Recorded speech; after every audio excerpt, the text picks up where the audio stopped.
नमो अरिहन्तानं नमो सिद्धानं नमो आर्यानं नमो वज्रायानं नमो लोय सव्यसाहु नमेषु पञ्चनमुक्तारो सव्यपावपनाशनो मङ्गलानं च सव्ये सिंहरणं हवै मङ्गलम् मंगलम भगवान वीरो मंगलम गौतम प्रभु मंगलम स्थूलभद्राव्याजो धर्मोऽस्तु मंगलम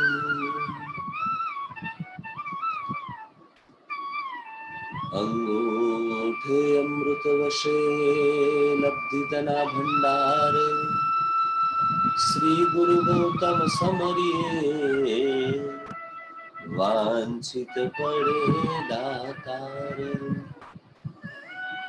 पर्वाणि सन्ति वृत्तानि बहुनि श्रीजनागमे पर्युषणा समं नान्यत् कर्मणां मर्मभेदतो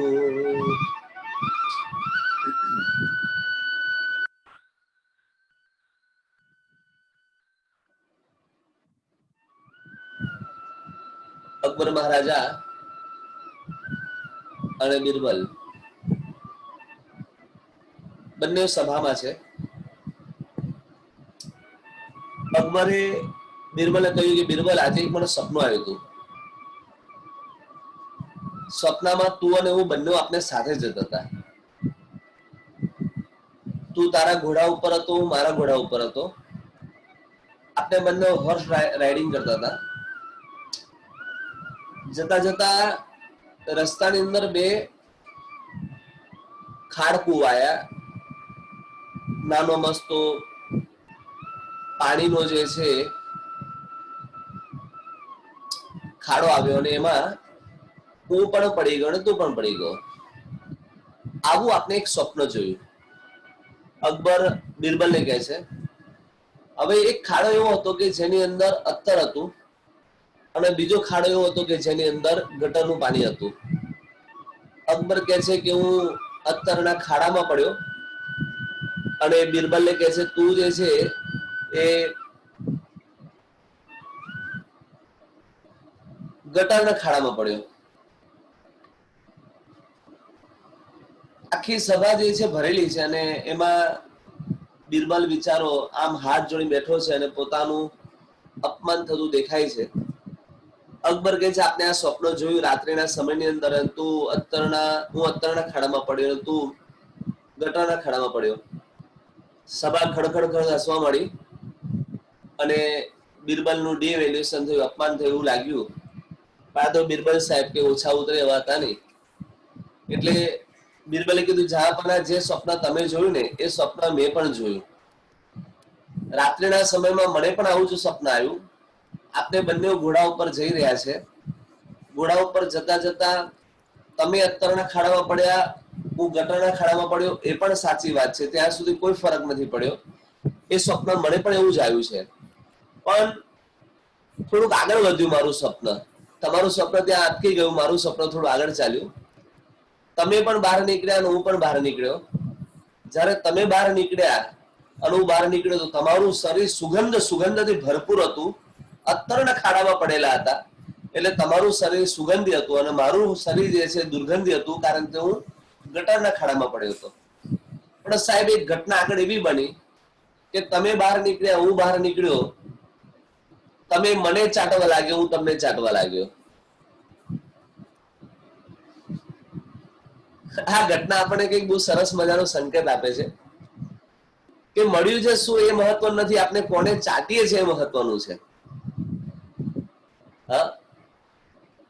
પર્યુષણના આ ત્રીજા દિવસની અંદર લક્ષ્મી સુરેશ્વરજી મહારાજ સાહેબ આપણે જે ચકાડવા માંગે છે ને, આખો સંસાર જે છે એ ગટરના ખાડા જેવો છે, પણ એમાં અત્તરનો ખાડો પણ ક્યાંક પડેલો છે. અને અત્તરના ખાડાને ચકાડવા માટે લક્ષ્મી સુરેશ્વરજી મહારાજ સાહેબે આપણી સામે 5 કર્તવ્ય મૂક્યા છે. એમાંનું આજનું એક કર્તવ્ય બહુ જ અદ્ભુત કર્તવ્ય કહેવાય. કદાચ ન સાંભળીએ તો આપણે એમ લાગે કે આપણી કર્ણેન્દ્રિય વ્યર્થ ગઈ. એટલું સરસ મજાનું કર્તવ્ય એ ચૈત્ય પરિપાટીનું છે. કૃષ્ણ મહારાજાએ યુધિષ્ઠિર અને દુર્યોધનને બંનેને બોલાવ્યા અને યુધિષ્ઠિર અને દુર્યોધનને કહે છે, લો તમને આ 5-5 રૂપિયા આપું છું, તે સમયના 5 રૂપિયા ગણજો અને તમારું જે બેડરૂમ છે એને તમારે ભરી દેવાનો છે. યુધિષ્ઠિર વિચારે છે કે મારે બેડરૂમ ભરવાનો છે ને ફક્ત 5 રૂપિયાથી ભરવાનો છે અને ભરવાનો છે એ વાત ચોક્કસ છે, ખાલી નથી રાખવાનો. એટલે દુર્યોધન પણ વિચારે છે કે મારે પણ આખો બેડરૂમ ભરવાનો છે, કેવી રીતે ભરીશ? 5 રૂપિયામાં શું ભરાય? 5 રૂપિયામાં આવે શું? તે સમયના પણ 5 રૂપિયા, પણ શું આવે?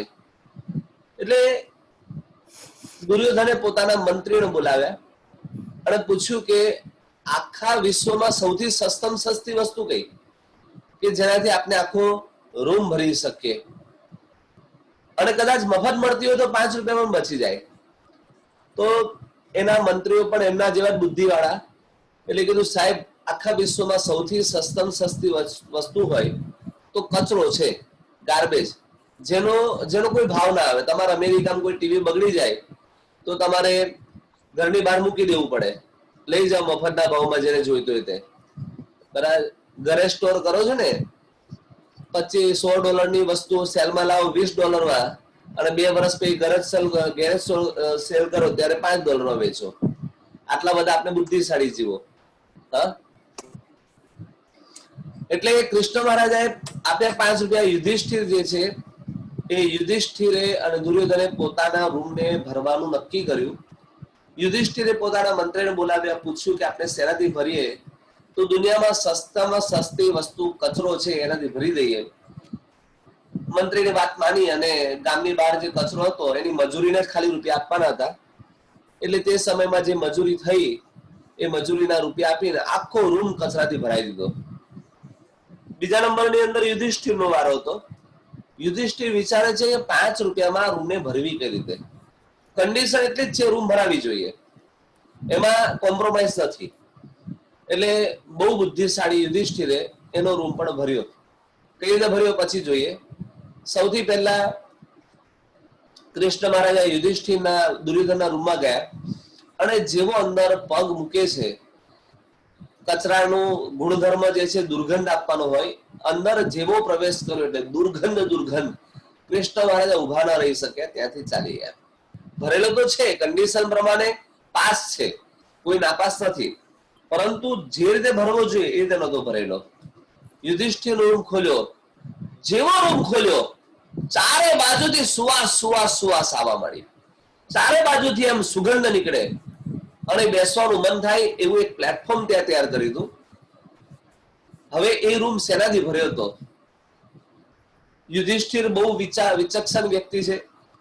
એને રૂમ કૃષ્ણ મહારાજાને એક ફોટો મૂક્યો હતો, સરસ મજાનું એક દીપક તૈયાર કર્યો હતો, જેની જ્યોત ચારે બાજુ પ્રકાશ આપતી હતી અને સરસ મજાની એક સુગંધિત ધૂપ એ ત્યાં મૂકી હતી. એનાથી યુધિષ્ઠિરે પોતાનો રૂમ ભર્યો હતો. ભરવાનું તો સાહેબ કોનાથી છે એટલી જ ખબર પડવી જોઈએ, ભરવાનું તો બંને હતું. યુધિષ્ઠિરે પોતાનો રૂમ કૃષ્ણ મહારાજાની છબીથી, ધૂપથી અને દીપકથી ભર્યો હતો. રૂમ આખો પ્રકાશથી ભરેલો છે એટલે ભરેલો કહેવાય.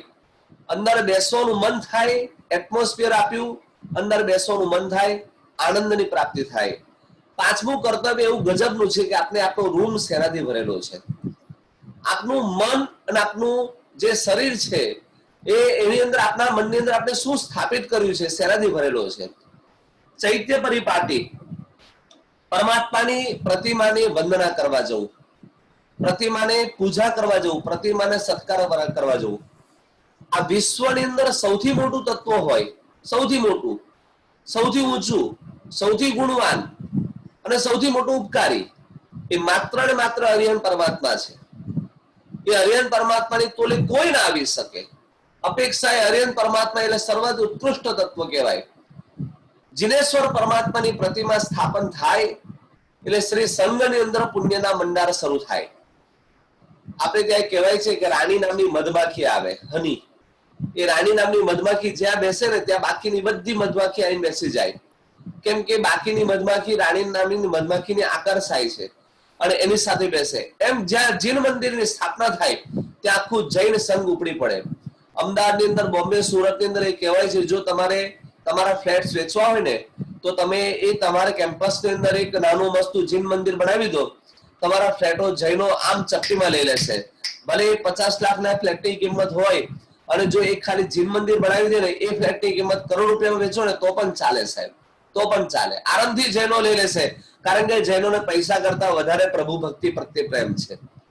હું અમદાવાદમાં રહું છું. અમદાવાદની અંદર શાંતિનગર છે, જ્યાં અત્યારે અમારે ત્યાં પાલિતાણાની અંદર જે બિરાજમાન આદેશ્વર ભગવાનની પ્રતિમા, આબેહૂબ એવી જ પ્રતિમા 3 પ્રતિમા જમીનમાંથી નીકળી છે. એક બંગલો વેચ્યો, બંગલા વેચનારે જે બિલ્ડરે બંગલાની જગ્યા ખરીદી, બંગલો ખરીદ્યો, ત્યાં એમને ફ્લેટ બાંધવાનો વિચાર કર્યો અને બંગલો તોડી અને જમીન ખોદવાની શરૂઆત થઈ અને જમીન લગભગ 20 ફૂટ જેટલી ખોદાઈ હશે. ત્યાં જે જમીન ખોદવાના જે સાધનો હતા એનાથી ઠક કરતો અવાજ આવ્યો. એટલે પેલો વ્યક્તિ વિચારે છે કે નક્કી ચોક્કસ કોઈ મોટો પથ્થર હોવો જોઈએ. સાહેબ ખોદતા અંદર 3 મોટી પ્રતિમા, આમ 4 હોવી જોઈએ, હજુ એક ખૂટે છે, કોઈ જગ્યાએ દટાયેલી હશે, ત્યાં 3 મોટી પ્રતિમા જે પાલિતાણાની અંદર આદેશ્વર ભગવાનની પ્રતિમા છે એવી 3 મોટી પ્રતિમા નીકળી. એ બિલ્ડરે એ જગ્યાને જે બંગલો હતો એટલે ફ્લેટ બંધાવવાના હતા એ ફ્લેટની કિંમત 1 થી 1.25 કરોડ રાખી હતી. જે દિવસે પ્રતિમા નીકળી એ દિવસે ફ્લેટની કિંમત બદલી અને સીધી 2 કરોડ કરી નાખી.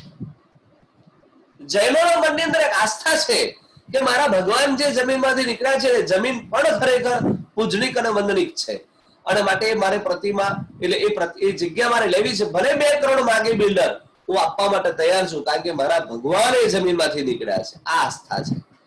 આ ચૈત્ય વંદન, ચૈત્ય પરિપાટી છે. પરમાત્માની પ્રતિમાને વંદન. આ વિશ્વની અંદર 2 તત્વો સૌથી મોટા ઉપકારી છે સાહેબ, સૌથી મોટા ઉપકારી. આપણે બળભાગી છે કે આપણે પ્રભુનું શાસન મળ્યું છે. આપણે કદાચ એની વેલ્યુ કરીએ કે ના કરીએ ખબર નથી, પણ આપણે ખરેખર બહુ પુણ્યવંત આત્મા છે કે આપણે ભગવાનનું શાસનની પ્રાપ્તિ થઈ છે. ખીમા વિજય મહારાજ સાહેબ એક સરસ મજાની પંક્તિ ગાઈ, મારે તો સુષ્માથી દુષ્મા ભલો અવસર પુણ્ય નિધાન. આમાંથી જો કદાચ 5 મિનિટ માટે બધા વિડીયો પોતાનો ઓન કરી શકતા હોય, 5 મિનિટ માટે ખાલી મારે ક્વેશ્ચન પૂછવો છે. જેટલા લોકો સાંભળે છે પોતાનો વિડીયો, કારણ કે આમાં કલ્પેશભાઈ એ પણ થાય છે કે વિડીયો જયારે ઓફ હોય છે ને ત્યારે માણસ સૂતો છે કે ખાતો છે ખબર નથી હોતી. આ બહુ મોટો પ્રશ્ન છે.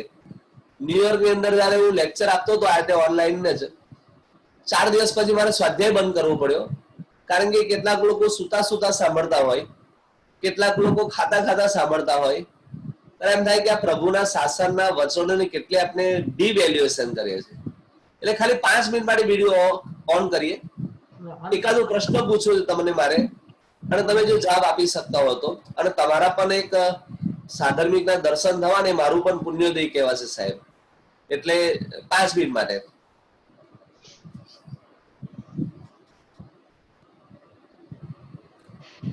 પરમાત્માની આપણે વાત કરી કે પરમાત્માની પ્રતિમા, એ પ્રતિમા જે જગ્યાએ નીકળે એ જગ્યાની કિંમત વધી જાય. હવે પ્રશ્ન એટલો મારે પૂછવો છે, શું આપણને જૈન શાસન મળ્યું એનું ગર્વ છે?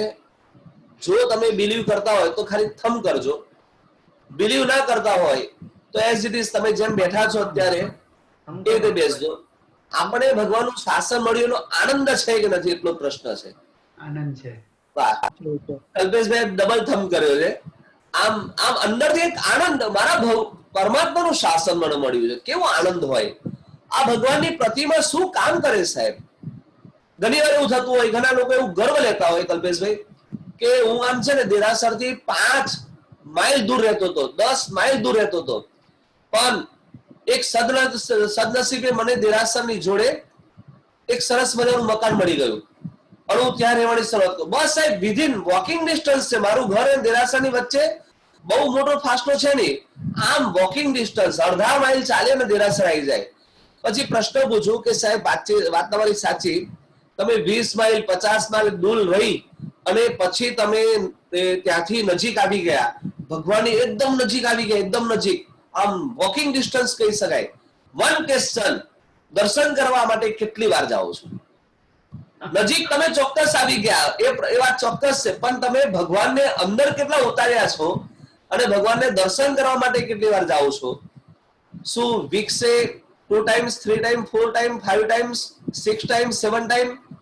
મને ખ્યાલ છે, મને અત્યારે યાદ નથી નામનું અત્યારે, પણ મારવાડી ભાઈ છે તમારે ત્યાં સંઘની અંદર, અને બહુ અદ્ભુત વ્યક્તિ છે, ગુલાબચંદ કોઠારી. હા, ગુલાબચંદ કોઠારી. શું વ્યક્તિ! આમ જોવા જઈએ તો આપણે સંઘની અંદર કેવા કેવા ગુણિયલ વ્યક્તિ રહે. એમના ઘરે જવાનું થયું હતું, પણ એમની ભક્તિ ગજબ સાહેબ. આવા સંઘના ઘણા સદસ્યોના કારણે સંઘ શોભે છે. પ્રશ્ન એ છે કે પરમાત્મા નજીક છે તો દર્શન કરવા કેટલી વાર છે? ચૈત્ય પરિપાટી કરવા માટે કદાચ એવું બને કે તમે ઇન્ડિયાથી અમેરિકાથી ઇન્ડિયા આવો ને ત્યારે ઘણા લોકો પોતાનું એક મેપ બનાવીને આવ્યા હોય કે ઇન્ડિયામાં આપણે બોમ્બે ઉતરવાનું, બોમ્બે થી અમદાવાદ જવાનું, અમદાવાદ થી શંખેશ્વર, શંખેશ્વર થી મવડી, મવડી થી તારંગા, તારંગા થી મહેસાણા, મહેસાણા થી પાવાપુરી, ભેરુ તારક, આમ આખું લિસ્ટ બનાવ્યું હોય. સાહેબ એનો મેપ જુઓ ને તો કદાચ કેલ્ક્યુલેટર ની અંદર અથવા આપણે શું કહેવાય મેપ ની અંદર આપણે ક્લિક કરીએ ને, જેમ ફરીએ ને કે ભાઈ આ અમદાવાદ આવ્યું, આ મવડી આવ્યું, એટલી ફાસ્ટ એમની ગતિ હોય. અને 7 દિવસની અંદર 70 તીર્થ કરીને આવે.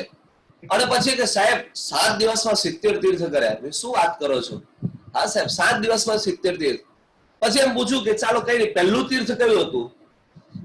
પછી એની ઘરે જોડે ઘરવાળી હોય ને પૂછે, એટલે પહેલા ક્યાં ગયા હતા? એટલે મવડી ગયા હતા, શંખેશ્વર ગયા હતા. સાહેબ એની મેમરીને ખરેખર ધન્યવાદ આપવા જેવા છે. 7 દિવસમાં 70 તીર્થની યાત્રા કર્યા પછી કયું તીર્થ પહેલું હતું એ ખબર નથી. કયું અરે પણ પૂછો એને કે 70 તીર્થમાં કઈ ધર્મશાળા એવી હતી કે જેમાં તને નતું ફાવ્યું? તો 70 દિવસની અંદર 15 ધર્મશાળામાંથી 12 ધર્મશાળા નામ એવા આપશે, તીર્થના નામ સાથે, જગ્યા સાથે, એનું બધું જ કહી દેશે કે સાહેબ અહીંયા પાણીની વ્યવસ્થા બિલકુલ ડલ હતી, અહીંયા પંખાની વ્યવસ્થા પણ નહીં. સંઘે ટ્રસ્ટીઓ વિચારવું જોઈએ કે આઉટ ઓફ કન્ટ્રીથી કોઈ વ્યક્તિ આવે એના માટે કેવી સગવડ રાખવી જોઈએ. આમ 12 ધર્મશાળાના નામ મોઢે ગણાવી દેશે આપણને, કઈ સગવડ નથી ગણાવી દેશે. પણ એ નબીરાને પૂછો ને કે ભાઈ તું એ કયા તીર્થની અંદર કયા ભગવાનના દર્શન કર્યા હતા, એને ખબર નહીં હોય. આમ હીરો ગોગે જઈને ડેલી હાથ દઈને આવ્યો. આ આપણી મનસ્થિતિ છે. બોમ્બે ની અંદર એક ભાઈ હતા, મનહરભાઈ, બોમ્બેમાં એક ભાઈ, અને એ ભાઈને સવારે આગલી રાત્રે સાહેબને વંદન કરી કે સાહેબ હું પાલિતાણા જઉં છું, આપણે કઈ કાર્ય હોય કઈ કામકાજ હોય તો આપણે આટલો વિવેક તો કરીએ ને, સાધુ સાધ્વી ભવન પાસે આવીએ, આટલો વિવેક કરીએ. એટલે સાહેબે કીધું કઈ નહીં, મારે કામ કઈ નથી, પણ દાદાના દર્શન કરજો અમારા વતી. એટલે કીધું સારું સાહેબ. સવારે લગભગ 4 સાડા 4 ની ફ્લાઇટ હશે. બોમ્બે થી સીધા નીકળ્યા સાહેબ, ભાવનગર ની અંદર આવ્યા. ભાવનગર ની અંદર એક કોમ્યુનિકેશન એવું ચાલતું હશે કે ટેક્સી તૈયાર હતી એરપોર્ટ ઉપર. જેવા બહાર નીકળ્યા એટલે સીધા જ ટેક્સીમાં, ફૂલ્લી એસી ટેક્સી, અને પહોંચી ગયા પાલિતાણાની ટ્રેન ઉપર. કોઈ મિત્રને કહી રાખ્યું હતું કે તમે મારા માટે ડોળી તૈયાર રાખજો, મારી પાસે ટાઈમ નથી, આઈ હેવ નો ટાઈમ. એટલે ડોળી તૈયાર હતી. ડોળીમાં બેઠા, ઉપર પહોંચી ગયા. લગભગ સમજો 9 સવા 9 વાગે પહોંચ્યા હશે. તે સમયની અંદર લાલ પીળા ધોળા જે પાસ મળતા હોય ને, પાસ લેવાનો હોય. હવે પાસ તો કદાચ કલર ચેન્જ થઈ ગયો હોય, સફેદની જગ્યાએ પીળા નંબર આવી ગયો હોય. એટલે પેલો વિચાર આ તો પૂજા લેટ થશે. એટલે પેલા કાઉન્ટર ઉપર કીધું કે સાહેબ જો ને સફેદ પાસ હોય તો. નથી, પતી ગયા સાહેબ, જુઓ ને હવે.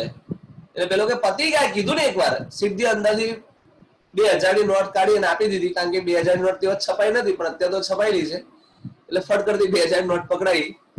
અને પેલો કે લો આ સફેદ પાસ પડ્યો છે, પણ કોઈ કહેતા નહીં. પછી લાંબી લાઈન જોઈ, આ તો બહુ લાંબી લાઈન છે, ક્યારે નંબર આવશે? એટલે પૂજારી બોલાયો, અને પૂજારી બોલાવીને કીધું અહીંયા ભાઈ સાઈડ ઉપર આવી. સીધા એને 2000 રૂપિયા બીજા આપ્યા અને કીધું મારો નંબર પહેલો લગાવજે. એટલે પછી એને પાછલી બારીમાંથી પહેલો નંબર એનો લગાવ્યો. જેવા જેને લાભાર્થી હતા એને કામ પત્યા પછી એનો નંબર આવ્યો. અને એ વ્યક્તિને પૂજા કરવા માટે મળી બહાર નીકળ્યો. જો આ બધું મારું દ્રષ્ટાંત છે, આમાં પક્ષાલ થાય કે ન થાય પછી તમારે વિચારવાનું નહીં, હું જે બોલું એ સમજવાનું તમારે. બરાબર. બહાર નીકળ્યા અને બહાર નીકળી અને દોડી તૈયાર હતી. ભાઈ સાહેબ નીચે આવ્યા, ગાડી તૈયાર હતી, એરપોર્ટ ઉપર પહોંચ્યા ભાવનગરના, ફ્લાઇટ તૈયાર હતી, બોમ્બે પહોંચી ગયા. અને એ સાંજે સાહેબ જોડે પ્રતિજ્ઞા કરવા માટે ઉપસ્થિત થયા.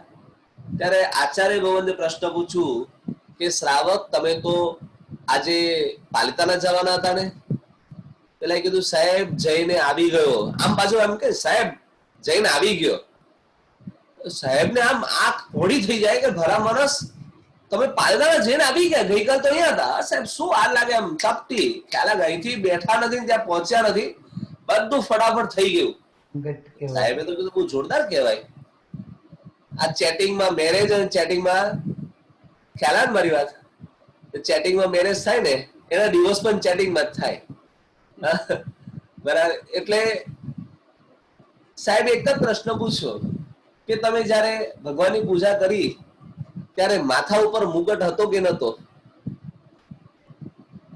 પેલા ચક્કર આવવા મળ્યા કે મેં તો કઈ જોયું નથી, ભગવાનના માથા ઉપર મુગટ હતો કે નહીં, મેં તો તિલક કરીને ત્યાંથી ભાગ્યો. સાહેબ ખબર નથી. કઈ ગળામાં હાર હતો કે નહીં?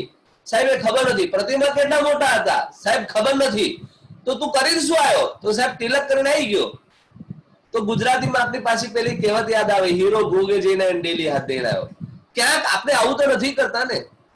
70 તીર્થની યાત્રા કરીને આવે, ચૈત્ય પરિપાટી નામે આપણે એક ટીકો કરી નાખીએ કે મારું વાર્ષિક કર્તવ્ય પૂરું થઈ ગયું, મારું પર્યુષણના કર્તવ્ય પૂરા થઈ ગયા. સાહેબ આમાં કઈ ફળ નહીં મળે.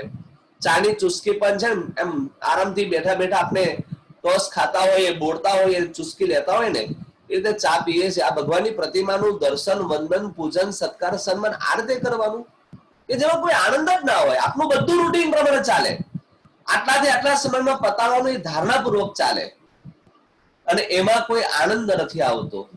એવો કોઈ ક્ષણ, એવી કોઈ પલ કે જે દેરાસરની અંદર ભક્તિ કરતા આનંદ નહીં થયું હોય, એક ક્ષણ જ આપની કહેવાય, બાકી બધી વ્યર્થ જાય કહેવાય. આપણે એટલા બધા સ્ટ્રેસ યુક્ત વ્યક્તિઓ છે, ટેન્સ વાળા જીવો છે કે આપણે ભલે બહારથી આમ ગાલ એકદમ આમ કેવાય લાલ રાખ્યો હોય પણ વ્યક્તિ અંદરથી મોટે ભાગે દુખી હોય છે. મોટે ભાગે સંસારમાં એક પણ એવો વ્યક્તિ નહીં હોય કે અંદરથી પૂરેપૂરો સુખી હોય. પૂરેપૂરો તો જવા દો, 90% દુખી અને કદાચ 10% સુખી.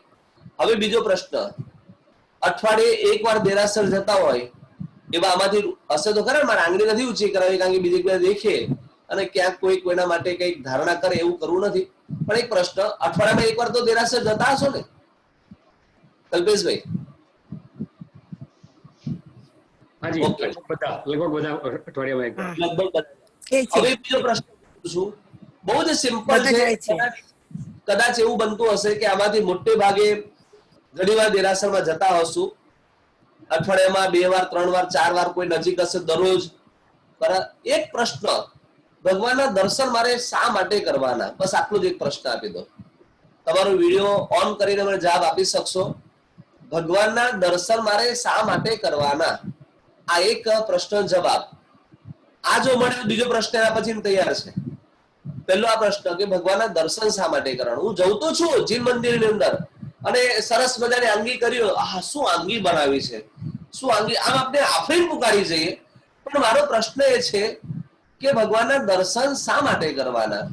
આમ સ્તુતિ આપણે ગાતા હોઈએ કે જે દ્રષ્ટિ પ્રભુ દર્શન કરે તે દ્રષ્ટિને પણ ધન્ય છે, જે જીભ જીનવરને સ્તવે તે જીભને પણ ધન્ય. કેટલા તો કલ્પેશભાઈ છે ને ભગવાનના દેરાસરમાં આવે ને આમ હાથ રાખ્યો હોય, દેરાસર સારું બનાવ્યું છે, આમ ઓબ્ઝર્વેશન કરે, તું અંદરથી સારો થા, દેરાસર તો સારું જ છે ભાઈ. હા, પ્રશ્ન એ છે દેરાસરના દર્શન શા માટે કરવાના? Do you have a answer? તમારી પાસે જવાબ છે? ભગવાનની જેમ નિર્મળ થવું છે મારે પણ. ભગવાનની જેમ નિર્મળ થવું છે. એક સ્ટેપ આગળ વધી જાવ ને, મારે ભગવાન જ થવું છે. એક સ્ટેપ આગળ વધી જઈએ. ભગવાનની જેમ નિર્મળ થવું છે નહીં, મારે ભગવાન જ થવું છે. જીનકી પ્રતિમા ઇતની સુંદર, વો કિતના સુંદર હોગા. આપણે એક ગીતોમાં ગાતા હોય છે કે પ્રભુ મારે તારા જેવું થાવું છે, પ્રભુ મારે તારા જેવું થાવું છે. તો એ પ્રભુ જેવું થવા માટેનું વે કયો છે? કયો નેશનલ હાઈવે છે કે ભગવાન જેવું બનવું હોય તો ભગવાન ની ભક્તિ કરીએ તો જ ભગવાન જેવા બની શકે, એના સિવાય બીજો એક પણ વે નથી. પરમાત્માની ભક્તિ કરતા કરતા જ આપણે ભગવાન સ્વરૂપ બની શકીએ. ભગવાનની ભક્તિ જેના જીવનમાં નથી એ વ્યક્તિ પાસે બધું છે પણ કાંઈ નથી, કાંઈ નથી સાહેબ. જેના જીવનમાં પરમાત્મા નથી, આ પંચમ આરાની અંદર તરવા માટે મધુબેન બે જ વસ્તુ છે આપણી પાસે: જીનેશ્વર પરમાત્માનું આગમ અને જીન બિંબની પ્રાપ્તિ. મહાપુણ્યશાળી છે. કદાચ આમ કહે ને કે ભાઈ જે વ્યક્તિ નિમ છે, નિમ એટલે પાયો છે. આ દેરાસર માટે દરેક સંઘની અંદર એક દેરાસર બને છે, એની પાછળનો કોઈ પાયો હોય છે. એ પાયો જે છે ને એના ઉપરથી દેરાસર બનતું હોય છે. અને શ્રી સંઘ એ જીન મંદિરના દર્શન કરે, સરસ મજાની અંજન સલાકા કરેલી પરમાત્માની પ્રતિમા, જે ભગવાનની પ્રતિમાનું અંજન સલાકા વિધાન નૈવર્ધન સુરી મહારાજ સાહેબે કરેલું, વિશુદ્ધ આચાર્ય ભગવાન, એ પ્રતિમા તમારા સંઘની અંદર સ્થાપિત છે. અને પ્રતિમાના દર્શન કરી અને અંદરથી મોરલો નાચી ઉઠે, જેમ મેઘને દેખીને મોર નાચે ને મંદિરથી પરમાત્માની પ્રતિમા દેખીને નાચે. બધા તીર્થની યાત્રા કરો એ ઉત્તમ છે, પણ એક તીર્થની યાત્રા ભાવથી કરો અતિ ઉત્તમ છે. સંસારની અંદર મેં કીધું બે વસ્તુ આપણને મળે છે બાય બોર્ન: ટેન્સ અને સ્ટ્રેસ. સાચું ખોટું સાહેબ? ટેન્શન મળ્યું છે ને આપણને જન્મથી જ, અને આપણે સ્ટ્રેસ છે આપણને, દરેક ને દરેક વ્યક્તિને સૌથી મોટો સ્ટ્રેસ છે ઘણી વાર કુટુંબનો પણ હોય, જોબનો પણ હોય, કેટલા બધા કોઈને શરીરનો હોય. કેટલા બધા ટેન્શનોથી આપણે ભરેલા છે, કેટલા સ્ટ્રેસથી આપણે ભરેલા છે. કદાચ શરીરનો થાક છે ને એ નહીવત છે, પણ માનસિક ઉપાધિ છે ને એનો કોઈ પાર નથી.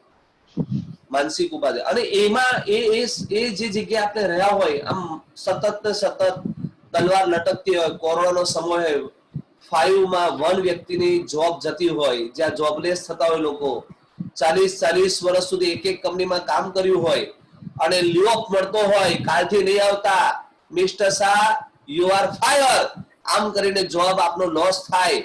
ઘરની અંદર આવે એટલું ટેન્શન થઈ ગયું હોય કે હવે શું કરીશ, હવે ક્યાં જઈશ, મારું ઘર કેવી રીતે ચાલશે. માણસ એમાં ડાયાબિટીક આવી જાય, બીપી આવી જાય, એના શરીરમાં રોગો આવી જાય, અંદર એટલો બધો ટેન્શનથી ભરેલો હોય, મરું થઈ જાય કે પતી ગયું જીવન, મને નોકરીમાંથી કાઢી મૂક્યો, હવે ક્યાં જઈશ. 40 વર્ષ સુધી એક કંપનીમાં જોબ કરી હોય અને આમ પકડાવી દે ને કાગળિયું, કાલથી નહીં આવતા, જાણે કઈ કોઈ નાતો ના હોય, સંબંધ ના હોય, બરાબર. એવા પ્રકારની પરિસ્થિતિમાં આપણે સતત તલવાર લટકતી હોય એમાં જીવતા હોઈએ. શું થશે, કાલે શું થશે? ઘણી વાર મને મધુબેન પૂછે, સાહેબ શું થશે હવે? આમ આપણા મનની અંદર ચાલતું હોય સાહેબ. એક સાધર્મિકોની ભાવના અંદર પ્રગટતી હોય છે ને, માટે આવા શબ્દો આવતા હોય છે. મારા સંઘની અંદર એના સાધર્મિકોનું સારું થાય એ ભાવના હોય. લટકતી તલવારની અંદર આપણે જન્મથી બે વસ્તુ લઈને આવ્યા છે, પણ એક વસ્તુ કહું તમને, એ ટેન્શન, એ સ્ટ્રેસમાંથી એક વસ્તુ આપણે બચાવી શકે એવી સાહેબ, જીનેશ્વર પરમાત્માનું પૂજન, વંદન, અર્ચન કરીએ ને, એક વાત નક્કી છે કે આખો દિવસ ટેન્શન મુક્ત જાય. ટેન્શનના સ્પેસ નથી એવું નથી, ટેન્શનની જગ્યા તો ઊભી છે, પણ ટેન્શન વાળું મન ન બને. આપણે પૂજા કરતા એક છેલ્લે શબ્દ બોલે છે, મનઃ પ્રસન્ન તામેતિ પૂજ્ય માને, બોલો તો ખરા, પૂજ્ય માને જીનેશ્વર. પરમાત્માની પૂજા કરે એ વ્યક્તિને ટેન્શન કેવી રીતે હોય? પૂજ્ય માને જીનેશ્વરે, ભગવાનની પૂજા કરી, આજે મારો દિવસ સફળ જશે, આજે મને કોઈ ટેન્શન નહીં હોય, આજે મારો આનંદપૂર્વકનો દિવસ જશે, એ અંદરથી ભાવ હોય.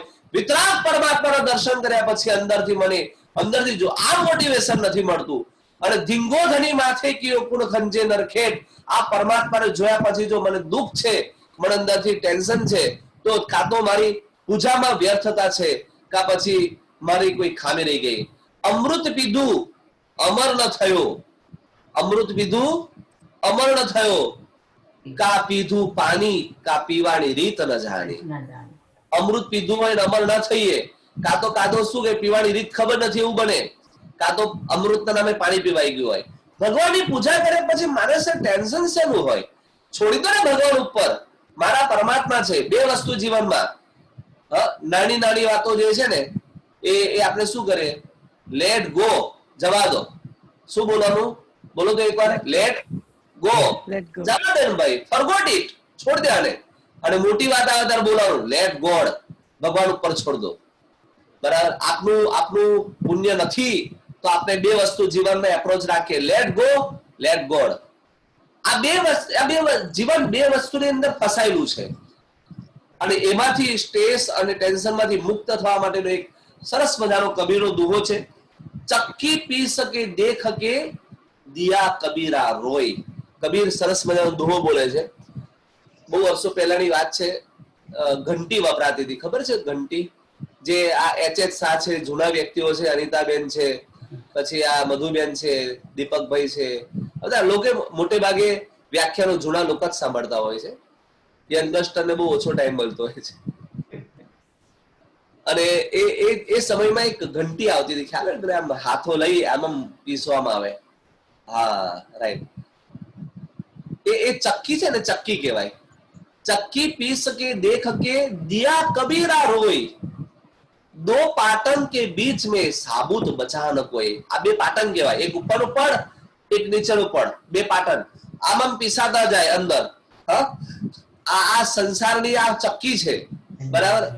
એ રાગ દ્વેષની બોલો, દિવસ રાતની બોલો, જે બોલો એ બોલો, બરાબર? એ દો પાટન કે બીચ में સાબુત બચા ન કોઈ વ્યક્તિ જીવતો ના રહી શકે. આલે પીસે, પીલે પીસે, આમ પીસાય, પેલે બાજુ પીસાય. પણ સરસ મજાની છેલ્લી વાત કરી, ખૂટ પકડ કે જો રહા પીસ સકા ન કોઈ. એ ખાલી વચ્ચે જે ખૂટો હોય ને, ખૂટો લાકડાનો જે આપણે નાખ્યું હોય, દાળ નાખી હોય, મગ નાખ્યા હોય, ચોખા નાખ્યા હોય, એનો ખૂટો આવે. એ ખૂટાના ભાગની અંદર જે ચોખાનો, ઘઉંનો, મગનો દાણો રહી ગયો હોય એને બે ચક્કી પીસી શકતી નથી. ખૂટ પકડ કે જો રહા પીસ સકા ન કોઈ. બસ આ સંસારની અંદર છે ને બે ચક્કી છે, બરાબર? દરેક જગ્યાએ દ્વંદ હોય છે, પણ એની વચ્ચે ખૂટ છે. એ ખૂટને પકડી લો, એ પરમાત્મા છે. એ પરમાત્માને જેને પકડ્યા એને કોઈ ચક્કી પીસી શકતી નથી, સાહેબ. આ ભગવાનની પ્રતિમાને પકડીને બેસી જાઓ, કોઈ તકલીફ નથી. આમ કહેવાય ને, કોઈ ડિફિકલ્ટી નથી. એક ક્વેશ્ચન, બધા અનુભવ સિદ્ધ વ્યક્તિઓ બેઠા છે, હું તો તમારી સામે બહુ નાનો પડું, મારા કરતા વધારે અનુભવી લોકો તમે છો. પણ પ્રશ્ન થોડો આપણે અલગ છે, અનુભવ વગરનો છે, પણ મને ખ્યાલ છે તમે જવાબ આપી શકશો.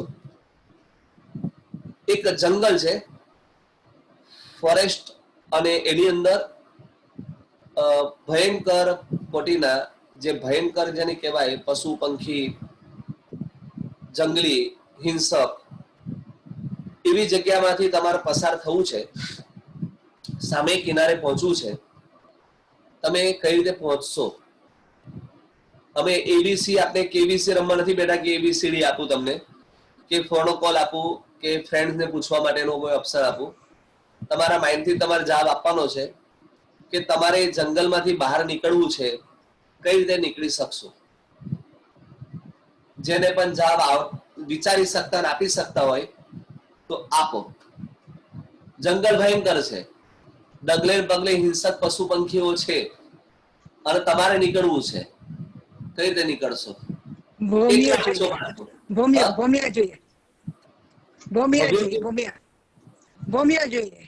હા, પણ નીકળવું કઈ રીતે? આઈ નો, પણ ભવ્યજી બરાબર, નીકળવું કઈ રીતે?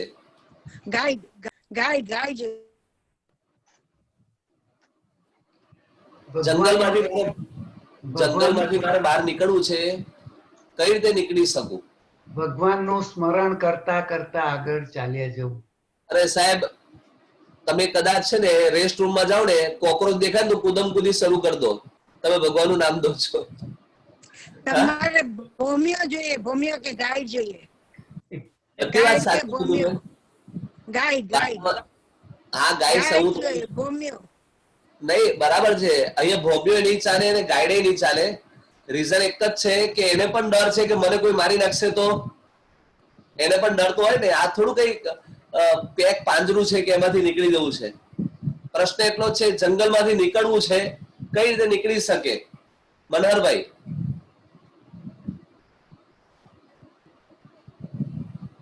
પ્રશ્ન અનુભવ વગરનો છે, વાત ચોક્કસ છે. હવે તે વખતે ફોન હોત તો કે કોઈ બચાવ આવો, ગમે તે, આ તો જંગલ જ છે, એકલો જ છે અને નીકળવું પણ છે, એ વાત પણ છે. યસ,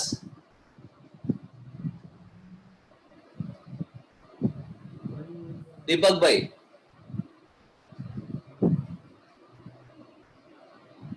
બે શેઠ ફેમિલી છે મારી સામે, એક મધુબેન શેઠ છે, એક શેઠ ફેમિલી છે, અનિતાબેન બાલાની.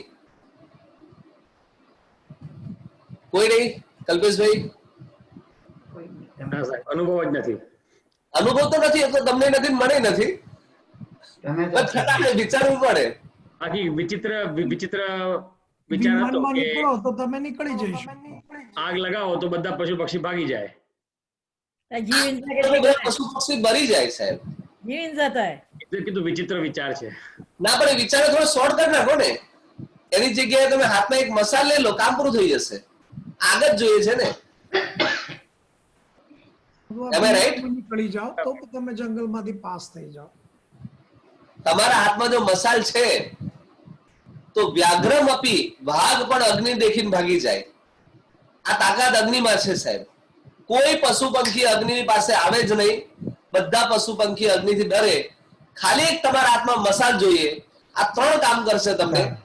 એક અંદરથી મોટિવેશન આપશે, હિંમત આપશે કે જતો રે, કઈ નહીં થાય.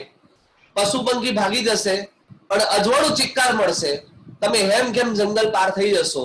બસ પ્રભુ ભક્તિ ના નામની આપણી પાસે મસાલ હોવી જોઈએ. કામ એમને કરવાનું છે. કામ તમારે નથી કરવાનું. કામ ન તમે કરી શકશો, ન પશુ પંખી કરી શકશે. જે કામ કરવાનું છે મસાલે કરશે.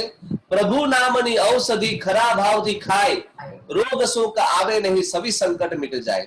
આપની પરિસ્થિતિ કેવી છે ખબર છે? દુઃખ में सुमिरन સૌ કરે, સુખ में કરે ન કોઈ. દુઃખ में सुमिरन સૌ કરે, બહુ તકલીફ પડે, હાય ભગવાન ચાલુ થઈ જાય. અને જયારે સુખ પડે ત્યારે ભગવાનને ભૂલી જઈએ. મોટે ભાગે આપની મનસ્થિતિ, આપણે મનિક કોમ છે ને, બહુ સ્વાર્થી હોઈએ. આપણે દુઃખ પડે એટલે ભગવાન યાદ આવે. ભગવાન હવે કંઈક કરો ને, હવે આ બિઝનેસ બરાબર નથી ચાલતો, હવે આ ઘરમાં તકલીફ છે, છોકરાને લગ્ન નથી થતા, ઘરવાળીનો ગુસ્સો બહુ વધારે છે, ભગવાન કંઈ કરો ને. પણ પરણતા પહેલા પૂછવા ગયા હતા તો કે નહીં. કશામાં ભગવાનને પૂછવાનું નહીં, અને છેલ્લે કઈ તકલીફ પડે ભગવાનને યાદ કરો, ભગવાન હવે તમે કંઈક કરો ને. કારણ કે ખબર છે કે છેલ્લામાં છેલ્લો આશરો ને સહારો ભગવાન સિવાય વિશ્વમાં કોઈ છે જ નહીં. અને આપણે બધું તકલીફ બધું પતી જાય પછી છેલ્લે ભગવાનને યાદ કરે, ભગવાન હવે તું આવ. દ્રૌપદીના વસ્ત્રહરણ થતા હતા ને ત્યારે સૌથી પહેલા એને ધૃતરાષ્ટ્રએ કીધું, પિતા તમે બેઠા છો અને મારા વસ્ત્રહરણ થાય છે, તમે બચાવો ને મને. ધૃતરાષ્ટ્ર એમે આંધળો હતો, વિવેકથી પણ આંધળો હતો. કામ પૂરું થઈ ગયું. વિશ્વ પિતામાં આમ મોઢું નીચું કરીને લાચાર બનીને બેઠા છે. દ્રોણાચાર્ય ગમે એટલા હિંમત વાળા છે પણ તે વખતે નર્વસ થઈને બેઠા છે. વિદુર બુદ્ધિશાળી વ્યક્તિ કાંઈ નથી કરી શકતો. સભાની અંદર બધાનું મન છે કે દ્રૌપદીને બચાવવું. ખુદ પોતાના 5 પતિઓ એ પોતે લાચાર થઈને બેઠા છે. દુર્યોધન ને દુશાસન એ દ્રૌપદીના વસ્ત્ર ખેંચવા માટે સજ્જ બની બેઠા છે. એક એક વસ્ત્ર ખેંચતા જાય અને તે વખતે બચાવની રાડ પાડતી દ્રૌપદી, કોઈ બચાવવા નથી આવતું. છેલ્લે એને સ્મરણ આવ્યું કે કૃષ્ણ મહારાજાને યાદ કરો. આ જૈન પ્રસંગ છે, જૈન પ્રસંગ અલગ છે. કૃષ્ણ મહારાજાને યાદ કરું, કદાચ મને બચાવી દે. અને કૃષ્ણ શરણમ મમ, ત્યાં કૃષ્ણ મહારાજા એના વસ્ત્ર પૂરણ કર્યા અને એનું આખી લાજ બચાવી. આપણે ભગવાન છેલ્લા સમયમાં જ યાદ આવે છે સાહેબ, છેલ્લા સમયમાં. એક બીજો પ્રશ્ન, ફ્લાઇટમાં બેઠા છો,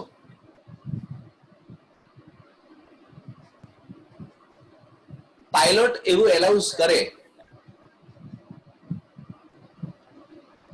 સમ ડિફિકલ્ટી, કઈક મશીનમાં ડિફિકલ્ટી આવી છે,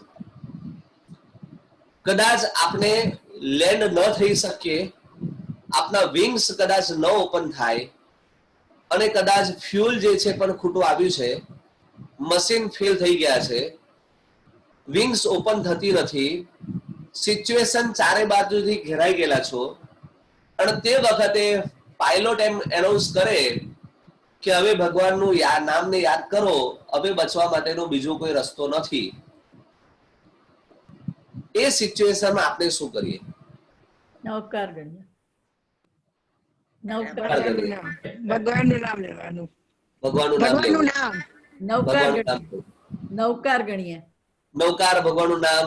હજુ કઈ બે ચાર બોલો ને, વાંધો નથી. આપણે તમારી પાસે આજે બોલો ને કલ્પેશભાઈ. મને મારા સહયાત્રીએ પૂછ્યું હતું એકવાર ટર્બ્યુલન્સમાં હતો કે તને બીક લાગે છે?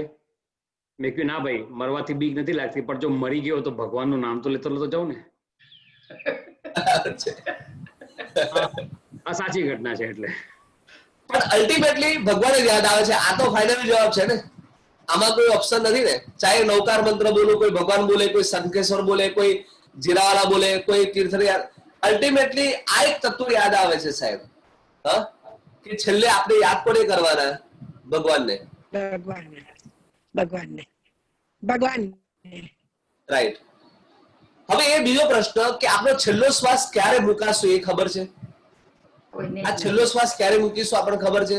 ન જાણ્યું જાણકી નાથે કાલે સવારે શું થવાનું છે. અમારા અમદાવાદમાં તો અત્યારે એવું કહેવાય છે, બહુ ભયંકર પરિસ્થિતિ એ છે કે કોરોનાના કેસમાં દાખલ થયો ને એના લોકો, ઘરના લોકોએ નક્કી કરીને જ બેઠા હોય પાછો કદાચ નહીં જ આવે. આ એક માનસિક સ્થિતિ થઈ ગઈ છે, હવે પાછો નહીં જ આવે. ન જાણ્યું જાણકી નાથે કાલે સવારે શું થવાનું છે કોઈ ખબર નથી. પહેલો પ્રશ્ન પૂછ્યો તમને કે ફ્લાઇટમાં બેઠા છે ત્યારે તમે કીધું કે ભગવાનને યાદ કરવાનું. બીજો પ્રશ્ન પૂછ્યો કે કયો શ્વાસ છેલ્લો છે, તો આમાંથી કોઈ કહી શકશે કે હું હજુ આટલા વર્ષ તો જીવવાનો જ છું? કોઈને જ ખબર નથી. હા, ના. નહીં? ના. ઓકે, એનો મતલબ કે દરેક શ્વાસ આપણા માટે છેલ્લો છે એવું નક્કી થયું.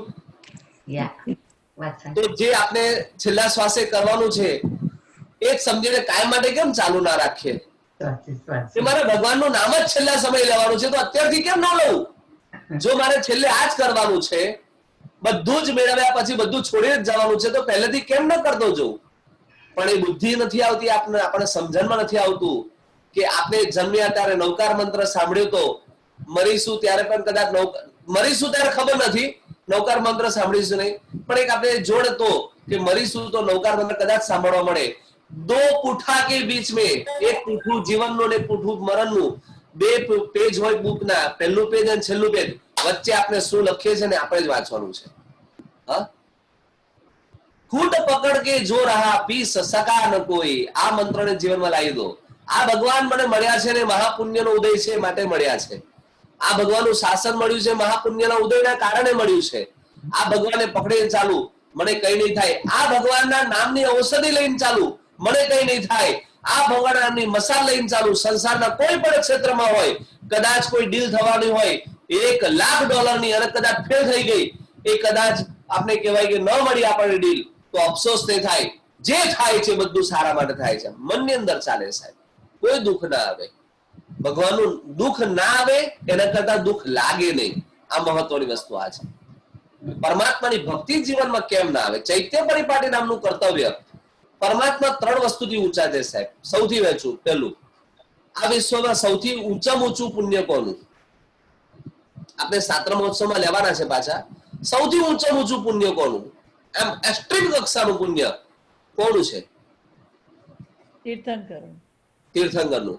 સૌથી મોટા ઉપકારી કોણ છે? ગુરુ. તીર્થંકર ભગવાન. તીર્થંકર ભગવાન સૌથી મોટા ઉપકારી. તીર્થંકર ભગવાન. અને સૌથી વધારે ગુણિયલ કોણ છે? ત્રણેયનો જવાબ એક જ આવે. ત્રણેયનો જવાબ એક જ આવે. સૌથી ઉત્કૃષ્ટ પુણ્ય તીર્થંકર ભગવંતનું. જન્મ થાય તો મેરુ શિખર ઉપર ભગવાનનો અભિષેક થાય, શાસ્ત્ર પૂજામાં જોઈશું આપણે. પરમાત્મા સૌથી વિશિષ્ટ ગુણવાળા છે, કારણ કે વિશ્વમાં ઊંચામાં ઊંચું તત્વ પરમાત્મા છે. ગુણની પૂજા છે, બરાબર છે. આ વિશ્વમાં પૂજા કોની છે? ગુણની છે. અને ગુણ એમનામાં સૌથી ઊંચા છે. એટલે સર્વથી ઉત્કૃષ્ટ ઉપકાર પણ એમનો શાસન સ્થાપીને આ ભગવાને વૈશાખ સુદ દસમ અથવા તો 11 દસમના દિવસ કલ્યાણ પામ્યા, 11 દિવસે શાસનની સ્થાપના કરી અને જૈન બંધુઓને એક મેક કરી દીધા, ગોળ કરી દીધા. આપણને એક વાક્યતામાં રાખ્યા, એક દોરીમાં રાખ્યા. એ પ્રભુનું શાસનનો ઉપકાર છે. એટલે સૌથી વિશિષ્ટ ઉપકાર ભગવાનનો છે. આપણે બોલીએ છીએ, પ્રભુ અહીં લગી પહોંચ્યો તારી કૃપા, તુજ શાસન પામ્યો તારી કૃપા, તારા ગુણોની બલિહારી છે.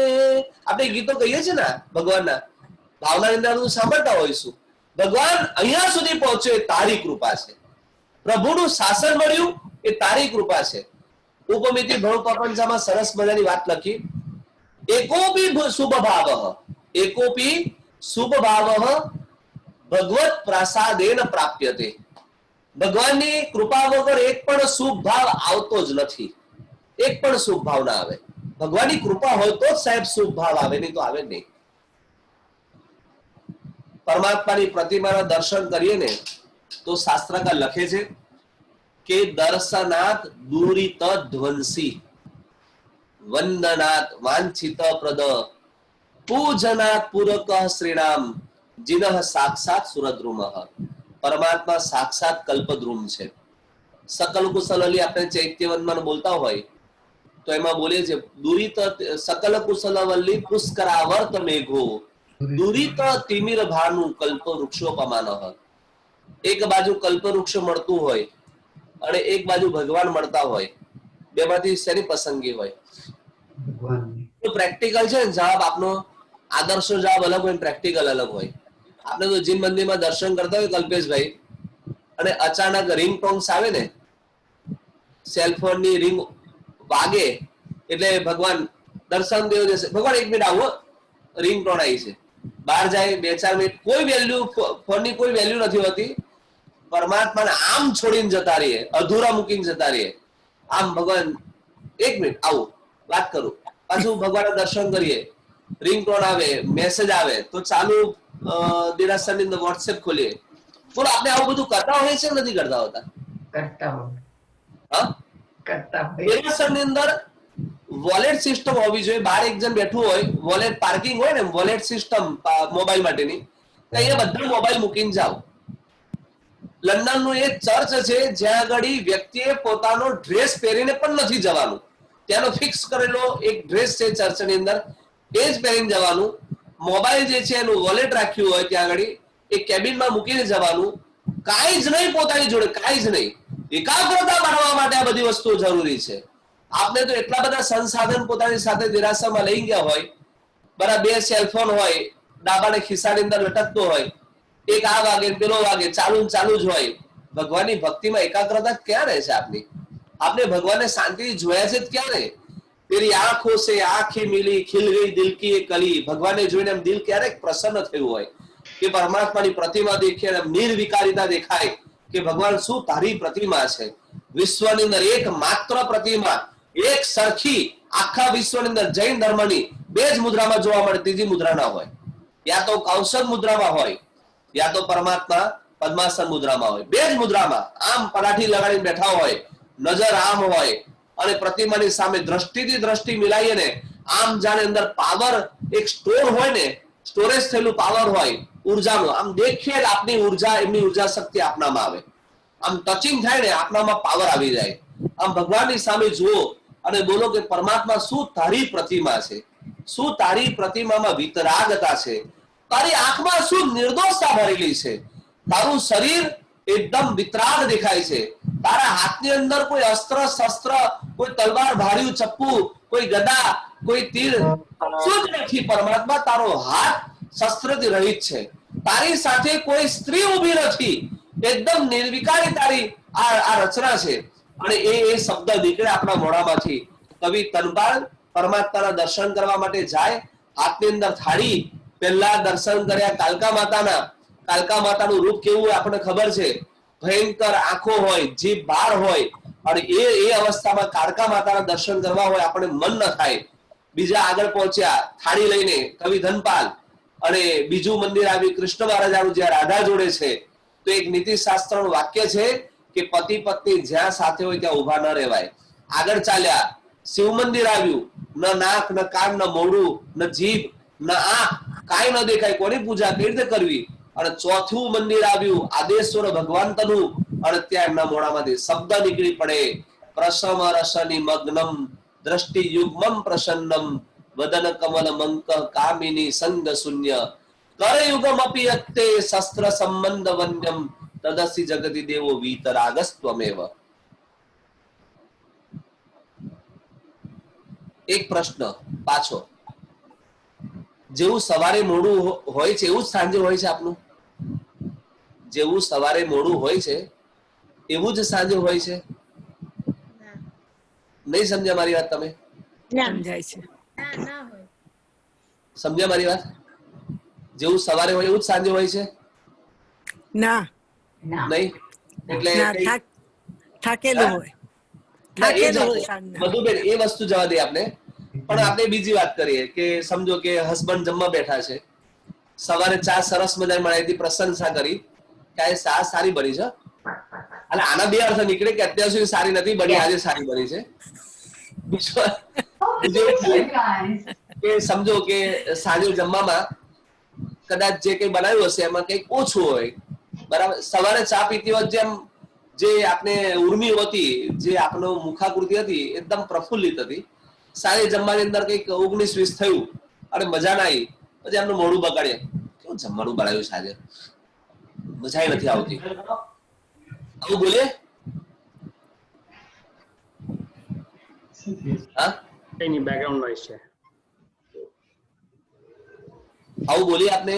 આવું બોલે ને તો બીજા દિવસથી ખાવાનું ઓછું મળે, એટલે જે હોય ને ખાઈ લેવાનું આગળ કરે. આ બધા છે ને કલ્પેશભાઈ પ્રેક્ટિકલ જવાબ છે, જવાબ છે. આમ થિયરિકલ અને અનુભવ બંને અલગ હોય.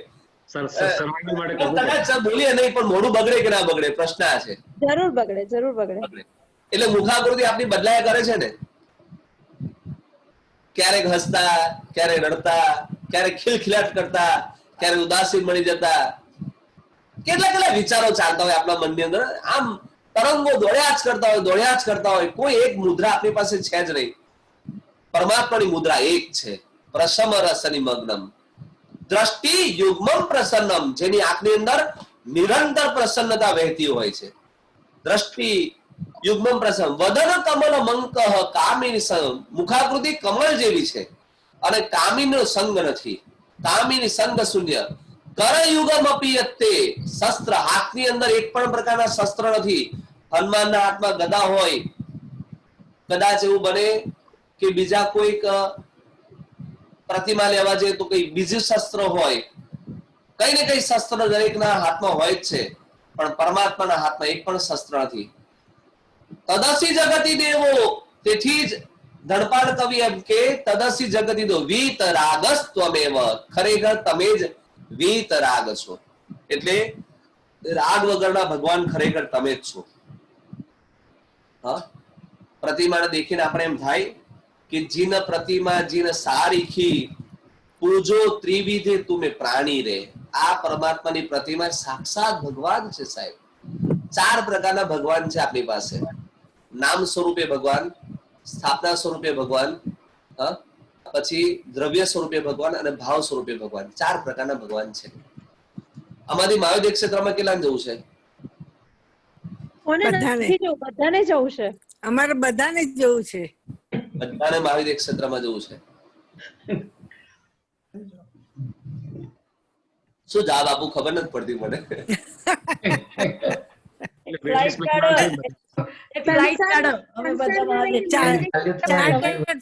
ચાર્ટર ફ્લાઇટ અટલાન્ટાથી સીધું. સંસારમાં રહીને મહાવિદ્ય ક્ષેત્રમાં જવાય ખરું? મારો એ પ્રશ્ન છે કે મહાવિદ્ય ક્ષેત્રમાં જવું છે કેમ?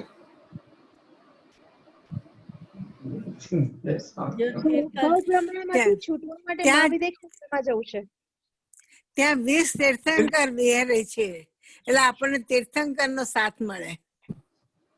એટલે એવું માઇન્ડસેટ કરી આપને કે ભગવાન હોય એટલે આપણે તરી જ જઈએ,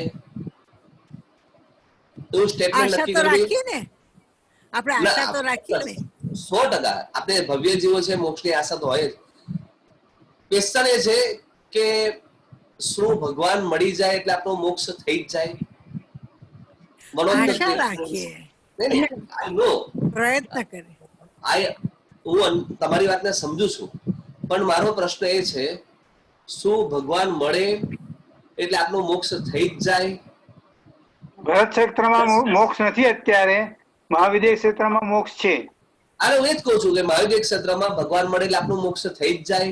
મારો પ્રશ્ન અહીંયા તો નથી થવાનો, આપણે પુરુષાર્થ કરવો પડે.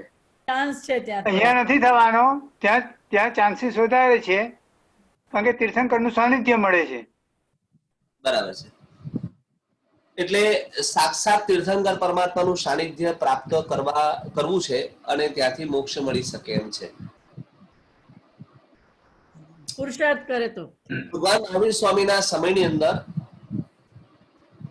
કાળ સૌરી નામના કસાઈને ભગવાન મળ્યા હતા. કાળ સૌરી કસાઈનું કદાચ નામ સાંભળ્યું હશે કે નહીં મને ખબર નથી. હા, સાંભળ્યું.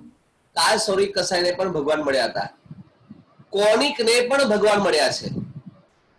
કોણિક હતો ને સૈનિક મહારાજનો દીકરો, એને પણ ભગવાન મળ્યા છે. છતાં પણ આ બંને વ્યક્તિ મરીને 7મી નરકમાં અને 6ઠી નરકમાં ગયા છે.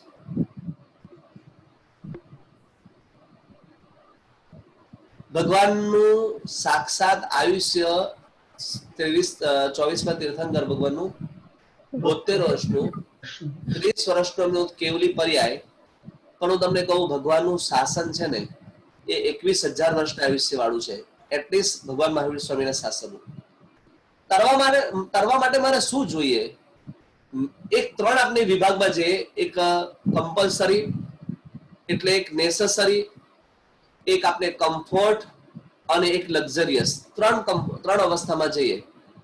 સૌથી નેસેસરી તરવા માટે કઈ વસ્તુ જોઈએ જેનાથી આપણે તરી શકીએ, જેનાથી આપણે જઈ શકીએ? સમુદ્ર હોય અને એક જગ્યાથી બીજી જગ્યાએ જવું હોય, અથવા નદી હોય અને એક જગ્યાએ બીજી જગ્યાએ જવું હોય, તો જઈ શકીએ કે નાની સ્ટીમરમાં જઈ શકીએ?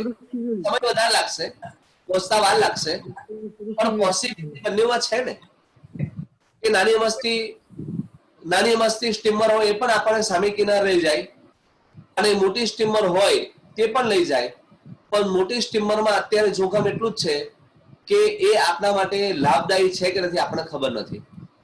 આપણે જે જગ્યાએ રહીએ છીએ એટલે બહુ સરસ મજાની ખીમા વિજય મહારાજ સાહેબ પંક્તિ કહું કલ્પેશભાઈ, મારે તો સુષમાથી દુષ્મા ભલો અવસર પુણ્ય નિધાન. એમને સરસ મજાની પંક્તિ ગાઈ કે સુસમારો એટલે મહાવિદ્ય ક્ષેત્રમાં આરો સુસમારો કહેવાય.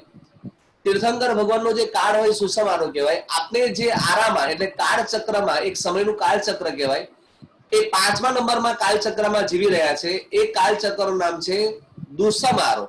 દુઃખ જ હોય સાહેબ, સુખ હોય જ નહીં, દુઃખ જ. અને એવા આરાની અંદર સૌ મજાની વાત એ કરી કે મને 5મો આરો મળ્યો છે ને મારું સદભાગ્ય છે સાહેબ. કેમ? ટાઇટેનિક જહાજ ડૂબતો હોય ને અને નાનું મસ્તું હોડકું પણ મળી જાય તો વ્યક્તિ આનંદિત થઈ જાય, બચી તો ગયો એનો આનંદ હોય. એમ આપનું ટાઇટેનિક 5મા આરાનું એ ડૂબતું હોય, એમાં પ્રભુનું શાસન રૂપી નાવડી મળી જાય, બેડો પાર, ભગવાનની પ્રતિમા મળી ગઈ, ભગવાનનું નામ મળી ગયું, ભગવાનના શાસ્ત્ર મળી ગયા, પ્રભુનો સંગ મળી ગયો, બધા જ આલંબનો પુષ્ટ છે. અહીંયાથી આપણે બેકગ્રાઉન્ડ ઊભું કરીએ, એકાદું સદગતિનું ચક્કર મારી દેવલોકનું, કદાચ સદગતિ નામનું પુણ્ય વધતું જાય અને ત્યાંથી કદાચ મહાવિદ્ય ક્ષેત્રથી મોક્ષે જવાશે, ત્યાંથી જઈશું. નહીં તો જયારે પદ્મનાભ તીર્થંકર ભગવાનનું શાસન સ્થપાશે એના શાસનના કાળમાં જઈશું. અલબત્ત આપણે મોક્ષે જવું છે, સદગતિ મળવી જરૂરી છે, જ્યાંથી જવા દો. પણ આપણી પાસે સાધનો ઓછા નથી તરવા માટેના. આપણી ઝૂંપડી છે ને એની અંદર પૂરેપૂરી બધી જ વસ્તુઓ છે, કઈ ખૂટતું નથી. એટલે આપણી ઝૂંપડીને તોડશો નહીં. આપણે મળ્યું બધું સારું છે, મહાવિદ્ય ક્ષેત્રમાં જવાની ભાવના કરીશું, ના નહીં, પણ અહીંયાનું બેકગ્રાઉન્ડ તો ઊભું કરીશું કે અહીંયા આગળ લાવ સવાર સાંજ 2 ટાઈમનું પ્રતિંગ કરું, લાવ ભગવાનની પૂજા કરી લઉં, લાવ સાધારણ ભક્તિ કરી લઉં. તો ત્યાં ગયા પછી છે ને શિક્ષણ મારવાનું મન થશે. પીચ ઉપર ત્યારે જ ઉતરવું કે જયારે નેટ પ્રેક્ટિસ કરી હોય તો, નહીં તો પછી પહેલા જ બોલે આઉટ થઈ જઈશું સાહેબ. હા, ગમે એટલી પ્રેક્ટિસ કરનારા પણ પહેલે બોલે સચિન તેંડુલકર ઘણી વાર ગયો છે, ફર્સ્ટ બોલ આઉટ. વિરાટ કોહલી ગયો છે, બધા વ્યક્તિ ઉડી ગયા આટલી પ્રેક્ટિસ કર્યા પછી પણ. એટલે નેટ પ્રેક્ટિસ કરીશું, કદાચ પીચ ઉપર ટકી જઈશું. એટલે પરમાત્માની આપની આ ધારાને આપણે હજુ એક ટાઈમ જીવતી રાખીશું, કારણ કે આ જ વસ્તુ આપણે મળે પર્યુષણની અંદર આપણે આ તો મેળવવાનું છે, ભગવાનની ભક્તિ. જાઓ દેરાસરમાં બેસો, આમ ભગવાનની સામે જોયા કરો, કાંઈ ન વિચારશો, એને જોયા કરો, જે વિચાર આવે આવા દો, એની મજા જ કે આખી અલગ હશે. આ પુણ્યનું ભાથું બાંધવાનો અવસર છે. હા કલ્પેશભાઈ, ટાઈમ છે કે જો થઈ ગયું છે? ઓકે, આ હજુ પ્રભુ ભક્તિની ધારણા આપણે આગળ વધારીશું, કારણ કે કદાચ કલ્પસૂત્ર આખું સાંભળીએ અને કઈ ન મળે એના કરતા કઈ મળે એ જરૂરી છે. એટલે આ કર્તવ્યને આપણે પૂરું કરીશું, સાથે 11 કર્તવ્યની પણ શરૂઆત કરીશું. ગણતરી હતી, પણ એમ વિચાર આવે કે એકાદું વસ્તુ પણ પેટ ભરતું હોય તો આપણે એને ચલાવીએ. બધી વસ્તુ ખાવું એવું જરૂરી નથી, પણ જ્યાંથી પેટ ભરાય એ આપણે ખાઈએ વધારે સારું છે. એટલે ખાસ બધાને નમ્ર નિવેદન કે સરસ મજાના આપણે પવિત્રતમ દિવસો મળ્યા છે. આ દિવસોની અંદર દેવતાઓ નંદીશ્વર દીપની અંદર જઈને પ્રભુની ભક્તિ કરતા હોય.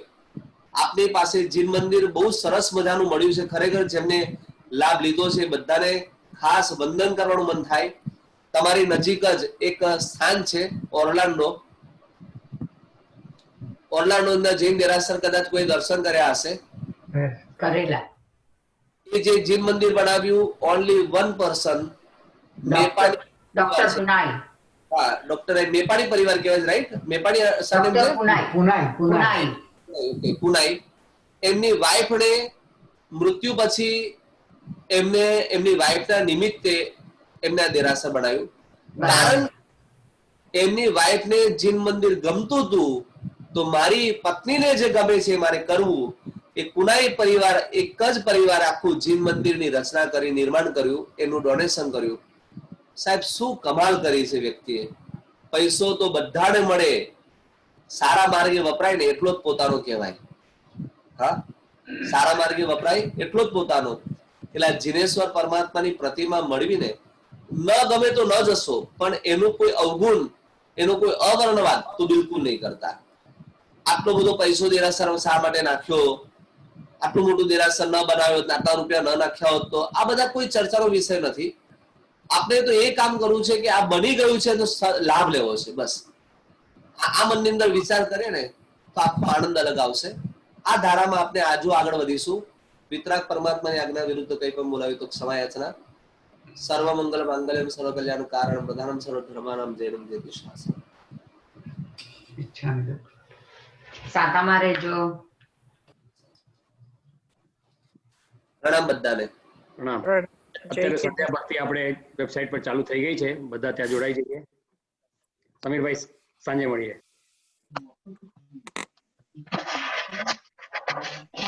જો ભાઈઓ બહેનો, હેલો દીપકભાઈ, સાતામાં છો? સાતામાં રહેજો ભાગ્યશાળીઓ. સાતામાં રહેજો દીપકભાઈ. સાહેબ, Good to see you guys. Yesterday saw you. Jinendra, સાતામાં. Madhubhai, મારું છેલ્લું હતું ને કારણ. અમે છેલ્લા હતા એટલે. ચલો તો બધા we સાતામાં. saw you dancing. હા, ઓકે.